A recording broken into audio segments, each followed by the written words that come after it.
Welcome back to another author conversation. Today I'm going to be joined by Malayna Evans, who is the author of Isis of Egypt, Goddess of Thrones, a feminist retelling of one of the most powerful and enduring goddesses in Egyptian mythology. Before we dive into the book itself, though, I have to mention that Malayna isn't just a novelist. She also holds a PhD in Egyptian history, which makes this conversation especially exciting because we're going to get both the storyteller and the historian perspective today. I'd love to kind of start our conversation, though, talking about your author journey, because it's very interesting. I found out through your website that you have a PhD in I ancient do. Egyptian history. So, was there a moment where you kind of realized that you wanted to turn your academic expertise into fiction? You know, I mean, I'm not 20. I'm a little on the. You see from the gray hair, I've had a I few love years. it. When I was before I went to grad school, I like wanted to be at the time like a Robert Graves. I don't know if you remember I Claudius, Yes. but I was like, I want to Yes. write those kinds of books. So I sort of had that in my head when I went to grad school. And then, you spend a minute in academia and it just beats the creative right out of you. You know what I mean? Like you're like, okay, Yeah. all pedantic all the time. But by the time I was getting out and I was finishing my PhD, it was pretty clear I was not going to go the professor route. I was a Okay. single mom. I kind of just, that route was not going to make a lot of sense for my life at the time. And it wasn't until years later when my kid and I kind of just were playing around writing a book together for fun that I was like, wait a minute. There was a time in my life where I wanted to write historical fiction books. So that kind of set me back on the path, although it took a while to get where I wanted to be. Gotcha. Okay. Well, many people, including myself, like know ancient Egypt through movies. Like I think of The Mummy, right? Or like Right. documentaries, or barely what you learn in like world history. What do you wish readers understood about the civilization that often gets overlooked? Oh my gosh, so many answers to that question. But one thing, Yes. I think it gets short shrift.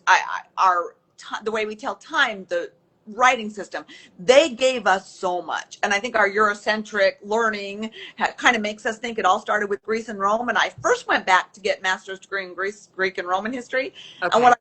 I wait a minute, everything they did, they took from Egypt and Mesopotamia. So then I kind of went back a little further in time.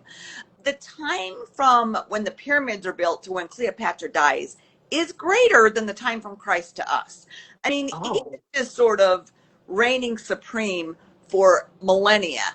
Whereas, sort of people think about ancient history, I think they usually think about classical Greece, which is like a drop in time, like it's a minute. So I do think that I wish Egypt got more credit for all that it has contributed to, civilization.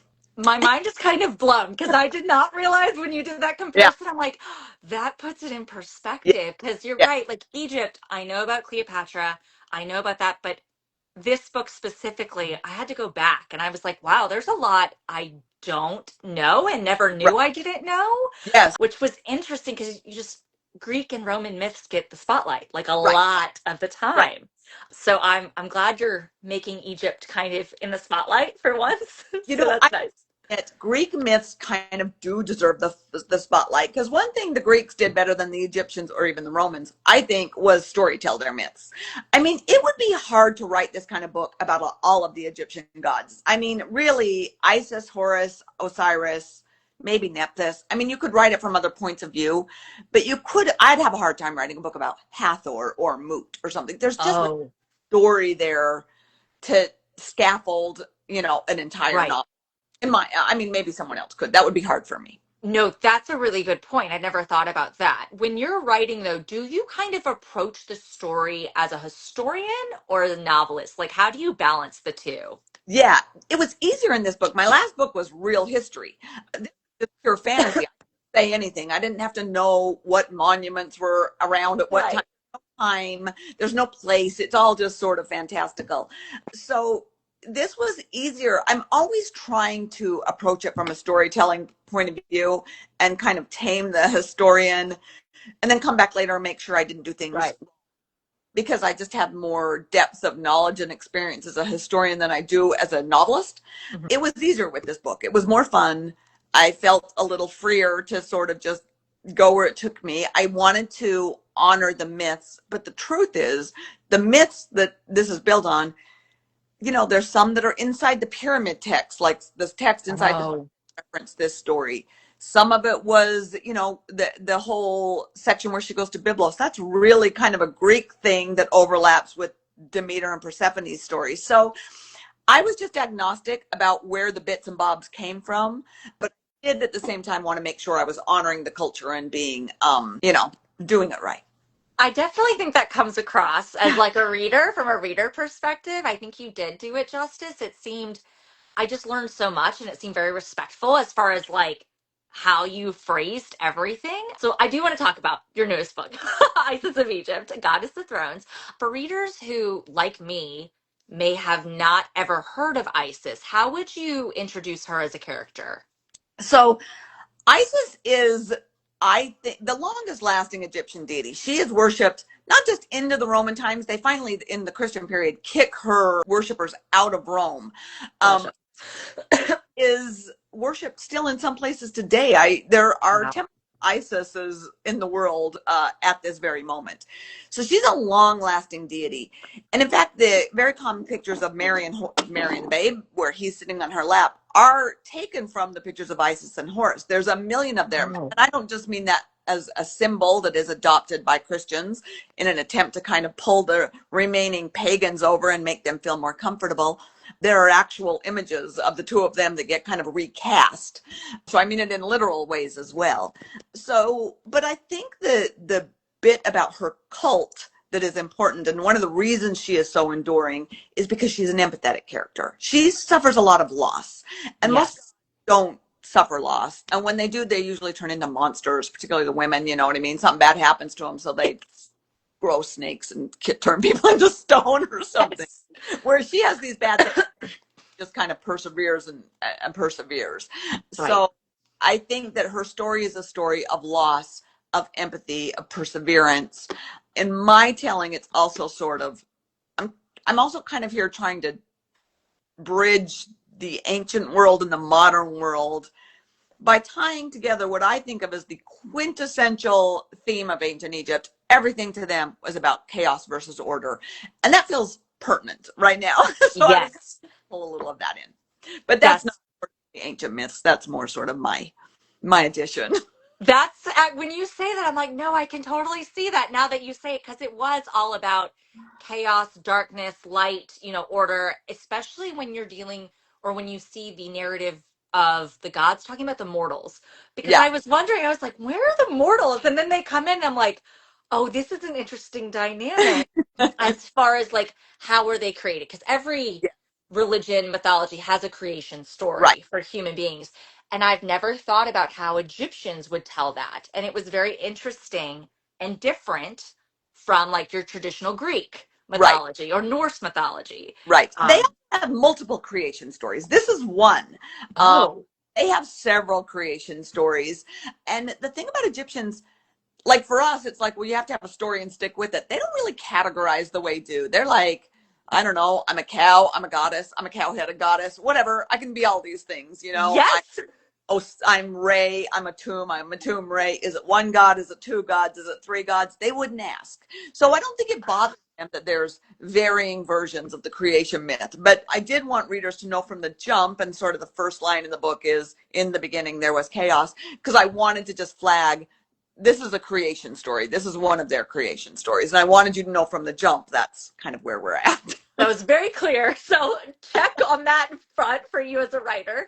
I do want to talk about like the Isis and Osiris because again, coming into this as a reader who did not know a lot about their love story, I was kind of, I'm not going to spoil anything for Yes. anyone, but I was kind of shocked at some of the things that actually happened. And it sent me down a whole rabbit hole on Google about, about this. I needed to know more. But what interested you the most about like exploring that journey with Isis as far as emotions go when you're dealing with what you said, like love and loss, that kind of thing? So, first of all, I don't know if this is a spoiler more so much as a trigger alert. Let me be very clear to everybody. Isis and Osiris are siblings. Now, Yes. did it like I wanted to go from the beginning, but I didn't want to give them a childhood because that ups the ick factor. Yeah. And for what it's worth, there are 9 beings in creation. They're all related. You don't have a lot of choices. These are the gods, so you got to kind of put that aside. So, but Yes. so I wanted I think a lot of people would have written this as a straight up romance. I wanted there to be some romance, but I wanted to explore her outside of the romantic relationship as well. Right. Um, so Osiris is important. The law, the sort of the relationship shapes her, but also her relationship with humans really shapes her. And in the end, Osiris is a single mom. Like I'm a single mom. She's a single mom. I wanted her to have that and to have a life outside of Osiris as well. So for me, that was important to kind of give that relationship its due, but also to move on. I love that. And then kind of on the other side of that coin, Set, I did the, again research. He is portrayed as like a very straightforward villain in a lot Yeah. of things that I've read. Did writing this story kind of change how you personally viewed him as like a historian and like, just as a person? I think when I set out, I thought I would write him as a gray character because we put things in good and evil, but they have Yes. chaos and order, and chaos and order are symbiotic. They have to have each other. So when Hmm. Set's not pure evil the way we think of evil, you know what I mean? He is Right. like the he is chaos. Um, So I made him a little bit more black and white evil because I was kind of thinking about chaos as a political tool. And that led me Oh. sort of a little bit more black and white evil. That makes sense. Were there any like historical details that you were really excited to kind of incorporate into this novel that you were like, this is a non-negotiable. I have to make sure that's in there. One thing, and it was in my last novel too, there is this weird little kind of like a medical papyri that is about sort of different spells. And there's a spell to cure scorpion bites that has this weird little story about Isis going into town and she's got these scorpions guarding her. And she goes to a rich woman's house for help, and the woman rebuffs her. And the scorpion goddess is so mad about this that she makes the scorpions kind of join together and bite not the rich woman, but the rich woman's child. And Oh, Isis is like, that ain't right. We're not doing that, man. So she cures the child, and that's kind of the setup for this cure for scorpion bites. That's not like a big part of mythology, but to me, I'm like, how are scorpions functioning in the world? What does Selkid have to do with anything? She's quite a minor goddess. So I really wanted to explore what a relationship with Isis and Selkid would look like, and also sort of think differently. I kind of wanted to make scorpions a little bit different because in the Egyptian sort of symbols of chaos are scorpions, snakes. It's all the kind of creatures that right. are chaotic. Some are like demons or monsters or made up characters, but scorpions and snakes and things like that are always in there. So I kind of bumped up the role of scorpions throughout the novel, and then in part 3 kind of bring Selkid in as a really important character. Yeah, I loved her. She was like my favorite side character. I was so excited when I got to part 3 and I was like, "Oh, okay. We get to see more of her." I love it. I loved like the scorpion little sidekicks. I was like, that's so creative and so fun, but it made sense for like the Egyptian scenery and the culture and everything. So I loved it. That was like my little thing that I was just like, "Oh, highlighting this." It was so cute. Um One of the things that I always find fascinating when about retelling specifically is how people and authors balance like the source material versus creating something fresh or like Right. something new for readers. When you're adapting a myth that's thousands and thousands of years old, how do you decide like how to be faithful Yeah. versus take some creative liberties? Sora, I mean, Isis's myth does have key parts you just couldn't live out. You couldn't leave out Isis or Osiris. You couldn't leave out the Right. war thing. They're just that are essential to her myth. But what there's not a lot about is the relationships. I mean, outside of that she's close to her sister and she has the love affair with Osiris and she the child. That's really all we know. So I wanted to think about what her relationship with her parents would be. Her mom is the sky. That's just Yes. a for an absentee parent, if you ask me. Like that feels very distant. I don't think you can. Yes. So I guess where I felt like I could bring a lot of creativity in was just thinking about the relationships. And I wanted the minor gods to be a part of the story too, because as an Egyptologist, they're definitely my favorite gods. I mean, I love that. I would have written just a story about Bess if there was enough to work with. I love that. I love how specifically Isis's dad, when you realize that he is the earth and how he's Yeah. feeling things Yeah. when they're looking.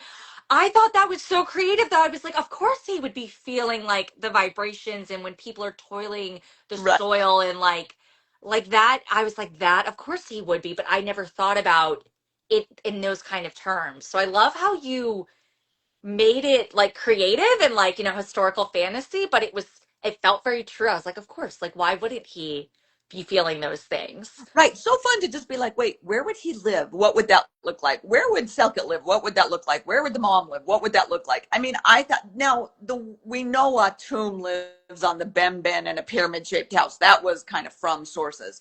All the other things, and the gods live in skies, so some of this stuff, there are mansions in the skies, kind of sky palace type thing. So that wasn't, Gotcha. fully out of my, but just kind of to dig into like, well, everybody's house looks different. How would these gods have, those kind of things were just really a lot of fun to play with. But some of it is kind of logical. It's like, of course he lives in a cave underground. He's Yeah. near God. No, it made sense. Like it as a reader, it was not like a big jump for me to be like, well, of course that. I mean, that makes sense. Like why she would write it like that. So for people like me who like want to go down this ancient Egypt rabbit hole and kind of learn more, where would you suggest people start from like a historian perspective? I think one of the best, I guess I'll give you two recommendations. I think one of the best academics who writes a lot of public facing stuff is Kara Cooney. So she's amazing. She has a lot of books. She does a lot of kind of feminist, kind of has a feminist take, did like When Women Rule and stuff like that. She's done a lot of really great work. So I would send her to him. And then there's Dominic. There's a great podcast by Dominic, I want to say Perry. I'm really Okay. bad about names. I might have that wrong. I think that's right. Um, does a lot, who is podcast series. He's done these series for years. And really, I think is a great way to kind of get, he's also an academic, but has a kind of, consumer facing Gotcha. way about him. So also a good place to start. Gotcha. I loved how you present Isis as just more than just a goddess associated with magic, right? Or power. She's really known as like the goddess of magic and the goddess of thrones, but you also, and we kind of touch on this, you emphasize like her empathy specifically towards mortals and like her resilience through all this loss and this trauma. Did you connect with a specific aspect of her character personally? Like, what did that look like? Yeah, I guess two things about that. One thing, as because empathy is associated with her cult, I decided to make that part of her magic. That's like I was, some of her magic is obvious. She, uses fauna, flora, that kind of stuff. Like that kind of stuff is in the mythology. But because her cult is about empathy largely, I wanted to give her this empathy power. But the other thing is, my last book, although it's adult, the character's super nice. She's very young. It's kind of a coming of age story. Gotcha. So to start writing Isis as a mature, confident woman was so much fun for me. And then I just decided to go all in and make her just absolutely arrogant. So she is an empathetic character. She's also an incredibly arrogant character. And I kind of wanted to make that both a strength and her downfall because, of course, our strengths are also always our downfalls.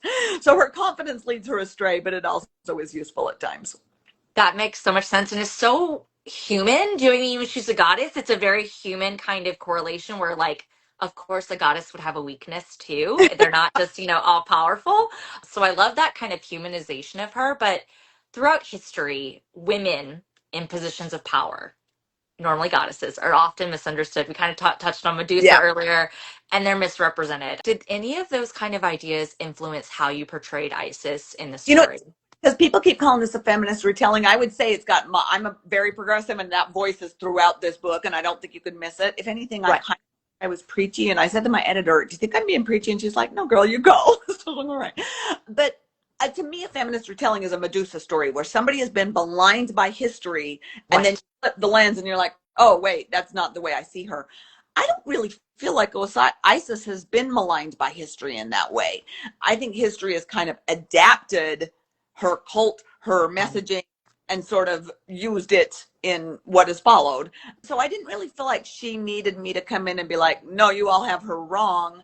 I just think she's been forgotten, and the contribution she made to what we have today has not been remembered. So I just wanted to do her enough justice to be like, listen, this was important. And also, I guess, and I think this is true of anybody who's going to write a story about a goddess, maybe, like to make people think, wait a minute, how come the people in the world who actually give birth and carry children and nurture children when they're infants are sort of completely divorced from the notions of creation that are common today, right?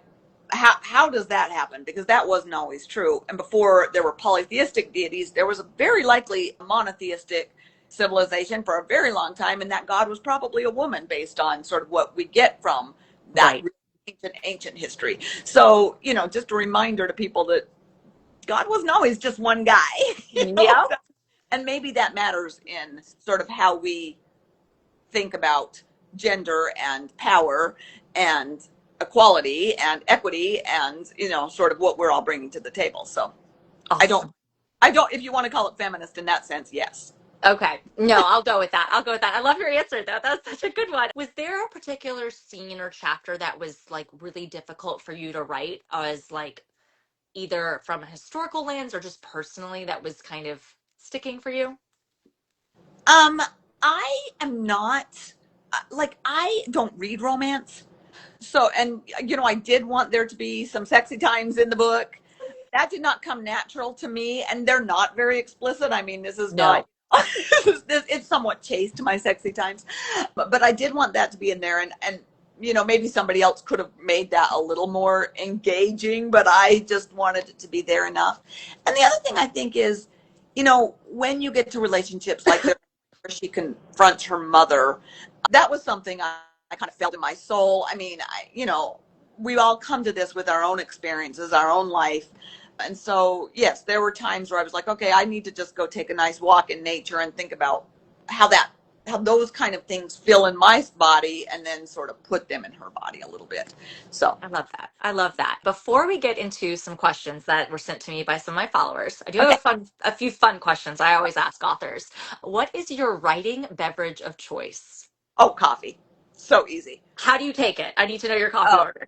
as black and serious as possible. I kind of changed, but right now, 4 shots of espresso, a little oat milk foam. Oh, you are serious. I Oh, see. I'm I'm serious. I'm My like coffee. straight. I do straight black with a little bit of oat milk too. Like Yeah. Yeah. it's no, it's so good. But wow, 4 shots. Yeah. You are serious with But coffee. I it's love one in it. the morning and I'm done. I love it. What are you currently reading? What am I currently reading? My book club tends to do a fiction book paired with a nonfiction book generally. Oh, But this month we've broken the rule and we're doing 3, and they're kind of on a theme, obviously. gotcha. This month we are doing Japanese murder mysteries. And so I just read The Oh, Hunters and something, I can't remember the name, My Grandfather or the Detective or something. And then there's one more book on that I just finished that yesterday. So I have one more, The Convenience Store. oh, the Second Chance convenience store. Yeah, I have not read that. So So good. that one That starts one's this so weekend. cozy and so good. I love Yes, it. that's nice. So Oh, that's a good one to end on, though. That's a good one. Okay, so here are some questions that got sent to me. The first one is if you could sit down for dinner with any historical figure from ancient Egypt, who would it be and why? Akhenaten. Akhenaten is King Tut's dad. Oh, Wait a minute, I'm gonna change my answer. that's okay. Nefertiti is King Tut's mother, Akhenaten's wife. I'd rather talk to her. He was sometimes referred to as, the lunatic pharaoh or the world's first monotheist. He tries to get everybody to stop worshiping the gods and goddesses and just worship the sun disk. So Oh, that ends up failing, and Tut and his wife kind of have to run back to the capital. But it's a lot of weird stuff goes down, and so I think that is maybe the most fascinating weird period in ancient Egyptian history. And I would sit down with her, and she's not from the royal family, so oh, it'd be an interesting person to talk to. that would be, I would love to be a fly on the wall for Yeah. that, for that conversation. Okay, second one. What is, and you kind of touched on this, but let's see if you can do another one. What's one ancient Egypt fact that always surprises people when you tell them? I already said the timeline. I Right. always that because I think that surprises that. But I mean, I will also say like our calendar, our letters, right? I mean, writing comes, well, Mesopotamia too, but that comes down through the Phoenicians to the Greeks to the Romans, and then we get our letters. So just so much about the way we live is inherited from those very first sort of civilizations in quotation marks. I'm not going to call them Western civilizations because that's North Africa, and the Middle East is where this comes to the West from, and then down to us. So I think that gets short shrift. Oh, I love that. Okay, last question from them. If Isis had a modern day profession, what do you think she'd be doing? Oh, she'd be a politician. My She would. like running for she's our first female president for sure, except she's not because she likes the shadows, but she's the power behind the throne, absolutely. And she would be here, she'd be like, you know should be having a say right now. She would. It would be amazing though. Oh, it would that would be it amazing. would be Oh my gosh. Okay, well, Malayna, thank you so much for spending time with me and just sharing both like the history and the inspiration behind your new book. For everyone listening and watching this replay, be sure to check out Malayna's new book, Isis of Egypt. And thank you so much. I hope you have a great thank you week. for this was so much fun.